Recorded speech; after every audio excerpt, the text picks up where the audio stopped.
प्यारे बच्चों, मैं आपके साथ अभी भी एक क्लास 9th का पेपर का डिस्कशन है, ये मैं अभी आपके साथ करूंगा। तो इसमें मैं ऐसा करूंगा कि आपको मेन मेन पॉइंट्स बता देता हूं ताकि आप घर जाकर के इस पेपर को दोबारा लगा सकें। तो ये पूरा का पूरा पेपर मैंने अभी आपकी स्क्रीन पे शेयर कर दिया है। सिर्फ आपको काम ये करना होगा कि इस पेपर को आपको दोबारा जरूर लगाना होगा। अगर आप दोबारा जरूर लगाते हैं तो समझ लीजिए आपके जो आने वाले पेपर्स हैं वो कुछ पहले से अच्छे होने लगेंगे। तो सबसे पहले बच्चों आपको ध्यान देना होगा, कुछ कॉमन से क्वेश्चन हैं उनके जवाब मैं आपसे पूछूंगा। सबसे पहले बच्चों आपको बताना है कि ऐसा यूनिट प्रेशर की क्या होती है। तो पहले आप बताइए सोच के, प्रेशर की ऐसा यूनिट क्या होगी। तो प्यारे बच्चों आपके पास पहला क्वेश्चन फिजिक्स का है कि उसमें आपको बताना है कि भैया ऐसा यूनिट प्रेशर की क्या होगी। तो जैसा कि बच्चों आपके पास मैं आपको नोट्स भी क्रिएट करके दे रहा हूँ, आपको ध्यान देना होगा कि ये बहुत ही कॉमन प्रेशर है, क्वेश्चन है। सबसे पहले बच्चों आपको याद रखना होगा कि प्रेशर जो होता है उसको हम डिफाइन करते हैं फोर्स अपॉन एरिया। कैसे डिफाइन करते हैं? फोर्स अपॉन एरिया, या force per unit area is known as pressure. तो आपको ये बात याद रखनी होगी। तो बच्चों फोर्स की जो एसआई यूनिट होती है वो होती है न्यूटन। क्या होती है? न्यूटन। और बच्चों जो एरिया की एसआई यूनिट होती है वो होती है मीटर स्क्वायर। तो अगर आपको कुछ भी नहीं पता है तो आप ये भी बता सकते हो कि भैया कि प्रेशर की एसआई यूनिट क्या है? न्यूटन पर मीटर स्क्वायर। लेकिन न्यूटन पर मीटर स्क्वायर को बच्चों हम लोग पास्कल के नाम से भी जानते हैं। तो आपको ध्यान देना होगा कि SI unit of pressure is pascal. क्योंकि बच्चों ये एक नंबर का क्वेश्चन है इसलिए आप इतना भी लिख देंगे तो आपका काम हो जाएगा। फोर्स की एसआई यूनिट न्यूटन होती है, एरिया की मीटर स्क्वायर। तो बच्चों आपको इतनी बात ध्यान देनी होगी। भाई फर्स्ट क्वेश्चन तो कंप्लीट हो गया। SI unit of gravity. तो बच्चों आपको ग्रेविटी की ऐसा यूनिट बतानी पड़ेगी। बताओ बेटा सोच के क्या होगी।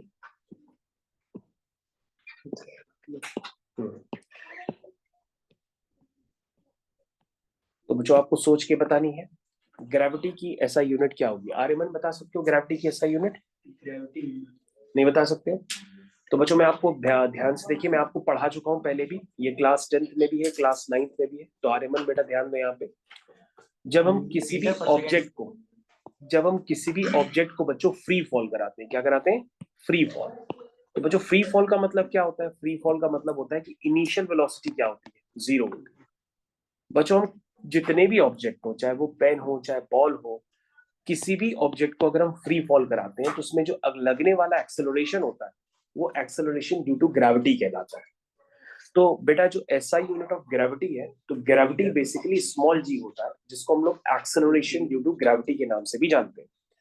तो तुम कहोगे सर वैसे तो एक्सेलरेशन ए होता है, लेकिन इसको स्मॉल जी को एक्सेलरेशन ड्यू टू ग्रेविटी क्यों कहते हैं? वो इसलिए कहते हैं क्योंकि कभी भी अगर एक्सेलरेशन अर्थ और ऑब्जेक्ट के बीच में पड़ रहा हो, क्योंकि बच्चों ये ऑब्जेक्ट हो गया, ये अर्थ हो गई, भाई अर्थ भी तो एक ऑब्जेक्ट की तरह ट्रीट कर लो। या तो कभी भी अगर आपके पास ऑब्जेक्ट को अर्थ के रिस्पेक्ट में फ्री फॉल कराया जाए तो उनके बीच में जो लगने वाला ग्रेविटी होती है उसको हम लोग एक्सेलरेशन ड्यू टू ग्रेविटी के नाम से भी जानते हैं। तो एक्सेलरेशन ड्यू टू ग्रेविटी नाम बदल करके इसलिए आ जाता है क्योंकि दोनों ऑब्जेक्ट्स में से एक ऑब्जेक्ट क्या बन जाता है? अर्थ बन जाता है। तो हम अर्थ के रिस्पेक्ट में ऑब्जेक्ट का क्या कराते हैं? फ्री फॉल कराते हैं। तो बच्चों एक्सेलरेशन ड्यू टू ग्रेविटी है तो एक्सेलरेशन, तो इसकी ऐसा यूनिट क्या होगी? जी, मीटर पर सेकेंड स्क्वायर। तो बच्चों एक्सेलरेशन की ऐसा यूनिट जी थोड़ा ना होती है, एक्सेलरेशन की ऐसा यूनिट होती है मीटर पर सेकेंड स्क्वायर। और अगर आप भूल चुके हैं तो मैं आपको बता देता हूँ कि एक्सेलरेशन होता है change in velocity divided by time taken. तो ऊपर बच्चों वेलोसिटी की यूनिट होगी जो होगा मीटर पर सेकेंड, नीचे बच्चों टाइम की यूनिट है सेकेंड, तो मीटर पर सेकेंड इंटू सेकेंड, तो ये हो जाएगा मीटर पर सेकेंड स्क्वायर। इसको बच्चों इस तरह से भी लिख सकते हैं, मीटर इंटू सेकेंड की पावर -2। इस तरह से भी हम लिख सकते हैं। नेक्स्ट क्वेश्चन की तरफ बढ़ते हैं बच्चों। कह रहा है कि difference between small G and capital G. तो बच्चों इन दोनों में तो बहुत ही ज्यादा अंतर होता है कि कैपिटल जी और स्मॉल जी में। जैसा कि आप जानते हैं कि आपने काफी सारे ढेर सारे क्वेश्चंस किए हैं और ये वाला जो चैप्टर होता है बेसिकली ग्रेविटेशन में इन्वॉल्व हो जाता है। तो बच्चों स्मॉल जी की वैल्यू जो होती है वो होती है 9.8 मीटर पर सेकेंड स्क्वायर। कभी भी कोई बॉडी फ्री फॉल करती है तो उसमें एक्सेलरेशन ड्यू टू ग्रेविटी होती है 9.8 मीटर पर सेकेंड स्क्वायर। लेकिन जो बच्चों कैपिटल जी होता है ये ग्रेविटेशनल कांस्टेंट होता है, इसकी वैल्यू होती है 6.67 इंटू 10 की पावर -11। ये होती है बच्चों। याद है कि ना, ये बच्चों वैल्यू होती है कैपिटल जी की। और बच्चों अगर आप कैपिटल जी के बारे में बिल्कुल ही भूल चुके हो तो मैं आपको थोड़ा सा बता देता हूँ कि न्यूटन्स ने बताया था कि अकॉर्डिंग टू न्यूटन्स लॉ, अगर दो ऑब्जेक्ट्स के बीच का जो डिस्टेंस है वो r है, उनका मासेस m1 m2 है, तो उनके बीच में लगने वाला जो फोर्स होता है वो किसके बराबर होता है, g m1 m2 upon r square.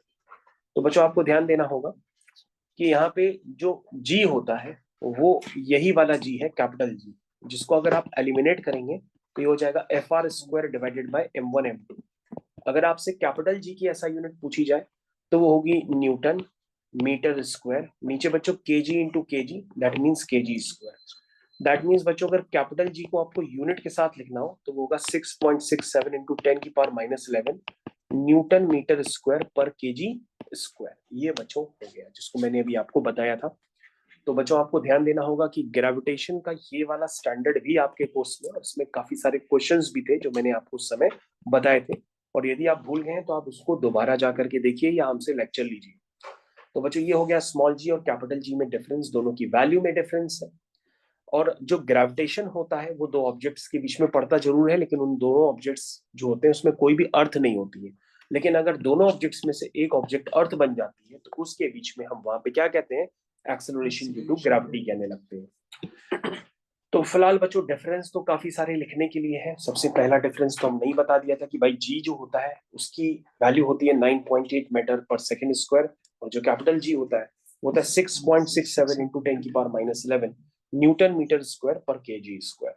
और बाकी डेफिनेशन से बच्चों आप लोग बहुत सारे और भी बता सकते हैं बातें। बच्चों मैंने आपको साथ में और क्या बताया, इसको हम लोग कहते हैं यूनिवर्सल लॉ ऑफ ग्रेविटेशन, और कहते हैं इसको यूनिवर्सल लॉ ऑफ ग्रेविटेशन। बच्चों याद रखिएगा मैंने आपको एनसीईआरटी के क्वेश्चंस में यूनिवर्सल लॉ ऑफ ग्रेविटेशन भी बताया था और अलग से उसको लिखना भी सिखाया था।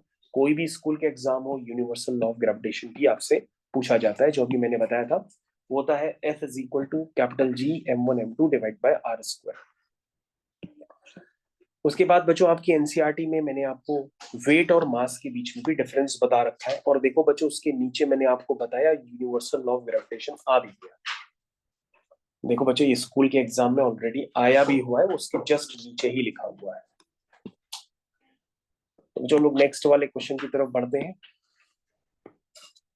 नेक्स्ट वाले क्वेश्चन में क्या लिखा है, लिखा है difference between weight and mass. तो बच्चों मास की ऐसा यूनिट क्या होती है, केजी होती है, और वेट की ऐसा यूनिट क्या होती है, न्यूटन होती है। तो लिख लो मास एसआई, या सही से लिख देते हैं, चलो लिख लो, ये आपने ऑलरेडी लिखा भी है। SI unit of mass is KG, ठीक है ना, and SI unit of weight is newton. ये बच्चों आपको ध्यान देना पड़ेगा। उसके बाद बच्चों क्या आता है, आपको और भी चीजें ध्यान देनी होगी कि ऐसा यूनिट मास की क्या है, केजी है, ऐसा यूनिट वेट की क्या है, न्यूटन है। फिर बच्चों और भी ज्यादा ध्यान देते हैं, ऐसा यूनिट मतलब मास को मेजर करने के लिए क्या होता है, वेट को मेजर करने के लिए क्या होता है। तो मास को मेजर करने के लिए बच्चों बेसिकली आपके पास क्या होता है, तराजू होता है। हर दुकान में क्या रखा रहता है, तराजू। जैसे 1 किलो आलू भी आप किससे मेजर करते हो, तराजू से मेजर करते हो, वेट को मेजर करते हो, है ना। वेट नहीं होता है बच्चों। अगर वेट होगा तो जैसे मेरा वेट मान लो 90 kg है, लेकिन अगर हमसे कोई वेट पूछेगा तो अभी हमने जो बताया वो मास था 90 kg, लेकिन अगर हम वेट बताएंगे तो उसमें 9.8 या अप्रोक्सीमेटली 10 मल्टीप्लाई करके बताएंगे।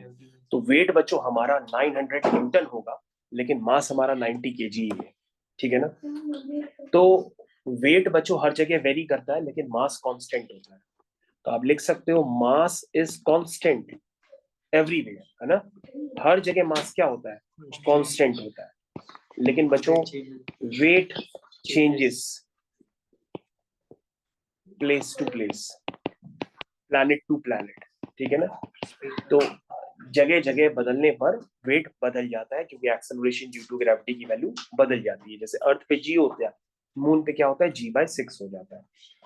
तो इस तरह से बच्चों आप बता सकते हैं कि भैया क्या क्या मैंने आपको बातें बताई। चलिए बच्चों हम लोग आगे कंटिन्यू करते हैं, काफी सारी चीजें बता दी।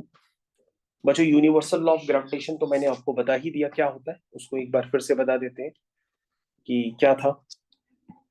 तो बच्चों ये जो डिस्कशन चल रहा है ये फिजिक्स वाले पार्ट का ही चल रहा है, इसमें मैंने इतना बता दिया कि आप घर जाके इसको दोबारा जरूर करिए।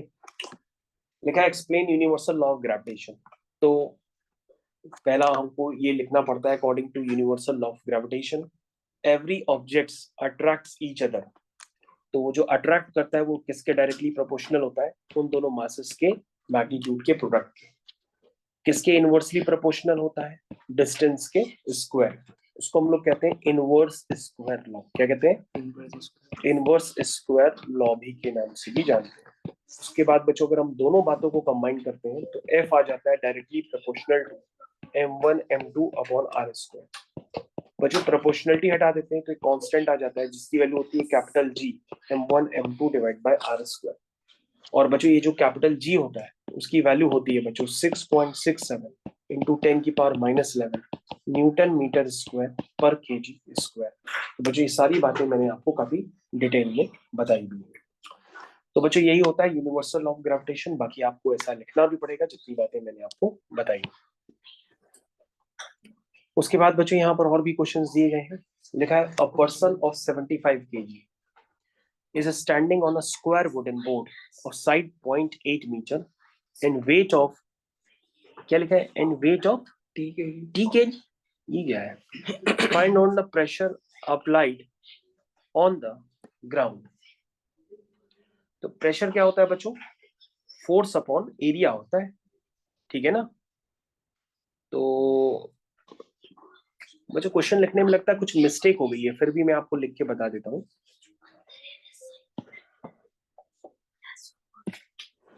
ठीक है, तो यहाँ पर बच्चों मैं आपको बताता हूँ, ध्यान से देखिएगा। क्वेश्चन नंबर 6 क्या लिखा है, a person of 75 kg is standing on a square wooden board। तो बच्चों मैं एक स्क्वायर वुडन बोर्ड बना देता हूँ आपको।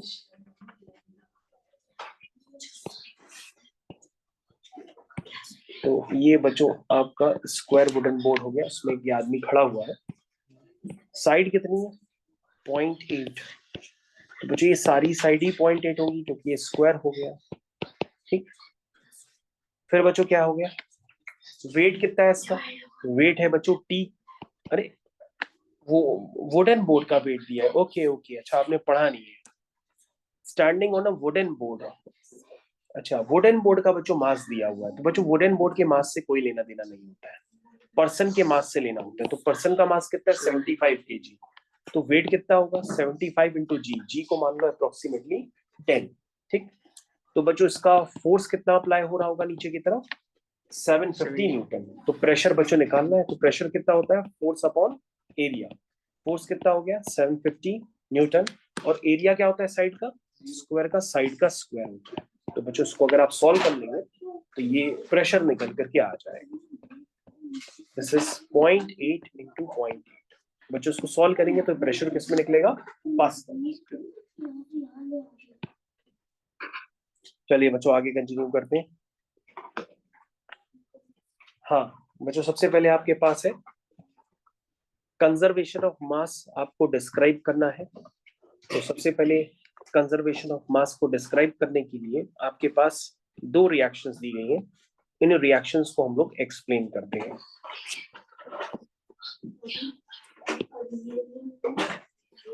चलिए भाई, चलिए बच्चों जल्दी से बताइए पहला क्वेश्चन हम कैसे करेंगे।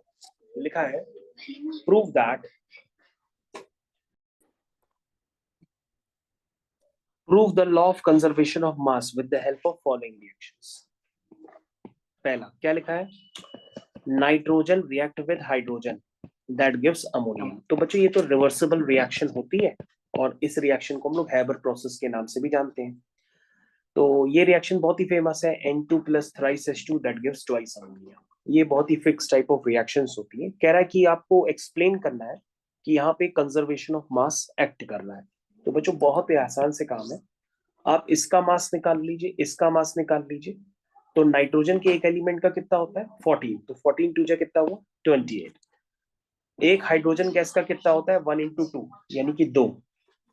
तो एक हाइड्रोजन मॉलिक्यूल का होता है दो, तो दो इंटू तीन कितना हो जाएगा, 6। तो ये कितना हो गया बच्चों, 34। बच्चों यहाँ पे भी कंजर्वेशन ऑफ मास का मतलब ये हुआ कि जितना रिएक्टेंट्स का ओवरऑल मास है उतना ही प्रोडक्ट का ओवरऑल मास होगा। तो नाइट्रोजन का बच्चों कितना होता है, 17। तीन हाइड्रोजन है तो कितना हो जाएगा, 3 हो जाएगा, और दो मॉलिक्यूल है तो बाहर दो मल्टीप्लाई कर लो, तो 17। एक सेकेंड नाइट्रोजन का कितना होता है, 14। 14 प्लस 3 कितना हो जाएगा, 17। 17 टू जा कितना हो जाएगा, 34। इसका मतलब यहाँ पे बच्चों कंजर्वेशन ऑफ मास एक्ट कर रहा है, क्योंकि लेफ्ट हैंड साइड का जो ओवरऑल मास है वो राइट हैंड साइड के ओवरऑल मास के बराबर है। बी वाले पार्ट में देखिए क्या लिखा है, बी वाले पार्ट में लिखा है बच्चों कि कैल्शियम कार्बोनेट CaCO3 को अगर हम हीट करते हैं, तो बच्चों रटवा दिया था मैंने आपको कि कभी भी मेटल के कार्बोनेट को हीट करते हैं तो मेटल का ऑक्साइड बनता है और CO2 गैस बनती है, ठीक है ना। तो बच्चों कंजर्वेशन ऑफ मास जल्दी से देख लो। कैल्शियम का कितना होता है, 40। कार्बन का कितना होता है, 12। एक ऑक्सीजन का 16 होता है, तो 16 3 जा 48। इसको बच्चों आप ऐड कर दीजिए तो ये 100 आ जाएगा। यहाँ बच्चों करो कैल्शियम का 40, ऑक्सीजन का 16। यहाँ करो कार्बन का 12, एक ऑक्सीजन का 16 होता है, 16 2 जा 32। तो ये हो गया बच्चों 56 और ये हो गया 44। 56 प्लस 44 कितना आ गया, 100 आ गया। इसका मतलब 100 इज इक्वल टू 100। इसका मतलब यहाँ पे भी कंजर्वेशन ऑफ मास एक्ट कर रहा है। तो बच्चों आपको ये बात समझ में तो आ ही गई होगी कि भैया हम किस तरह से आपको डिस्क्राइब करके दे रहे हैं। तो बच्चों ये लैटिन नेम स्कूल बताया गया है क्या, सिल्वर का क्या होता है, हाँ तो गोल्ड बताइए, लैटिन नेम बच्चों आपको बताना है क्योंकि मैं आपको सिखा चुका हूँ, बताइए। सारे बच्चों को ही खुद बताना पड़ेंगे सिंबल, बताइए सिल्वर का क्या होता है, AG OG लोजी सुनोजी महजी मनमोजी। सिल्वर का सिल्वर क्या होता है, AG। लेड का सिंबल क्या होता है, PB। गोल्ड का सिंबल क्या होता है, AU। कॉपर का सिंबल क्या होता है, C। हो गया। चलिए बच्चों next question, right mass ratio between calcium and oxygen in calcium oxide. ठीक है बच्चों, एक थर्ड क्वेश्चन आ गया तो उसको मैं पूरा ही कॉपी कर लेता हूँ फिर करता हूँ।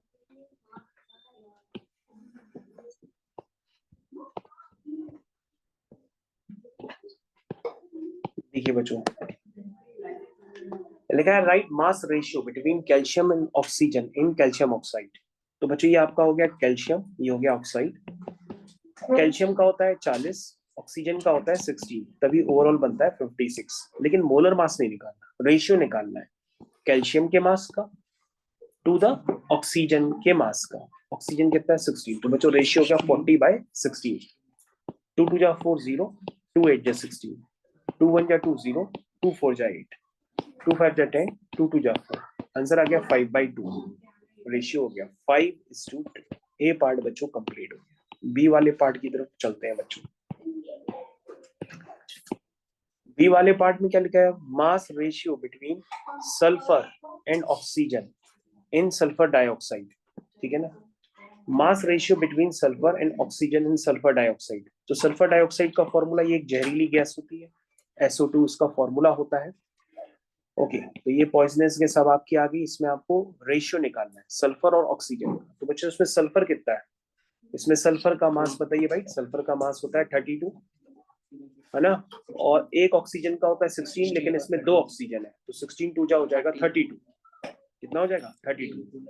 तो बच्चों ये 32/32 कितना हो जाएगा, 1:1 हो जाएगा। यानी SO2 का क्या होता है, SO2 में सल्फर डाइऑक्साइड जो पॉइजनस गैस होती है उसमें सल्फर और ऑक्सीजन का जो रेशियो होता है वो 1:1 होता है। क्या होता है, 1:1 होता है। ठीक, उसके बाद नेक्स्ट क्वेश्चन बच्चे वाला तो कंप्लीट हो गया है। Right the formula of the following compounds. ये भी बच्चों बहुत बार बता चुके हैं, ये बार बार लग रहा है क्वेश्चन रिपीट हो जाते हैं क्या। चलिए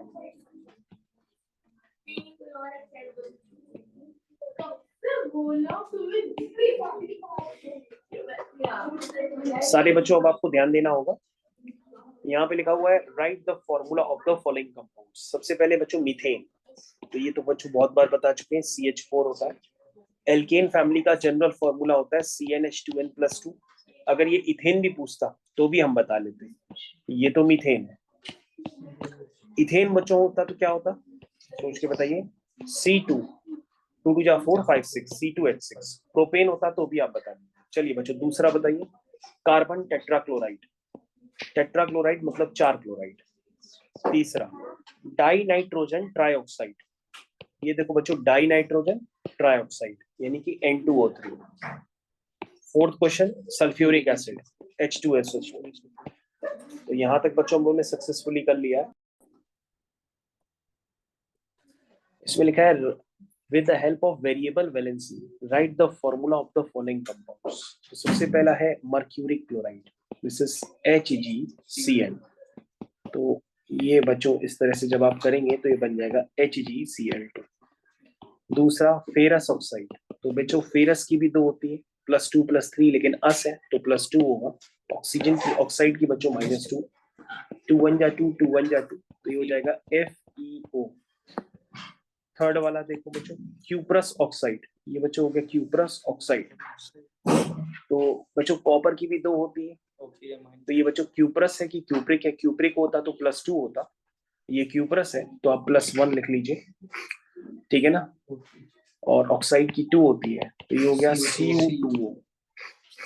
फोर्थ मर्क्यूरस ऑक्साइड। तो बच्चों HgO मर्क्यूरस है तो Hg की 1 लोगे, ऑक्साइड की -2, तो हो जाएगा Hg2O। तो ये बच्चों आपका ये बन करके तैयार हो गया। तो बच्चों एक बार आप घर जाकर के बुक्स में जरूर कंफर्म करें कि ये वैलेंसीज कितनी किसकी होती है। मर्क्यूरिक की मतलब क्या होता है, मर्क्यूरस का क्या मतलब होता है, ये घर पे जाके जरूर चेक करें। क्यूप्रस का मतलब क्या होता है, फेरस का मतलब क्या होता है, ये घर पे जाकर जरूर चेक करें इनकी वैलेंसी, और मेरे को कंफर्म करके बताएंगे आप कि इसमें क्या करेक्शन है। क्योंकि बच्चों मैंने जानबूझ के अभी आपको इस तरह से बताया है ताकि आप घर जाकर के बताएं और मेरे को फिर अलग से बताएं कि सर इसमें ये चीज बदलेगी। तो आपको घर जाना है, घर जाकर के फिर से बताना होगा कि मर्क्यूरिक, क्यूप्रस, फेरस और मर्क्यूरस इनकी ऑक्सीडेशन यही है कि बदली हुई है। ये हमको घर जाके जरूर बताएं। तो बच्चों इसी के साथ मैंने आपको एक काम दे दिया घर के लिए, ताकि आप घर पे जाके मेहनत करें और जो करेक्शन हो वो हमको बताएं।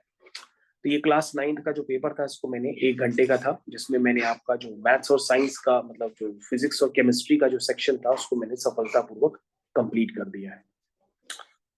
उसके बाद बहुत ही जल्दी बच्चों हम लोग नेक्स्ट क्वेश्चन पेपर का भी डिस्कशन करेंगे।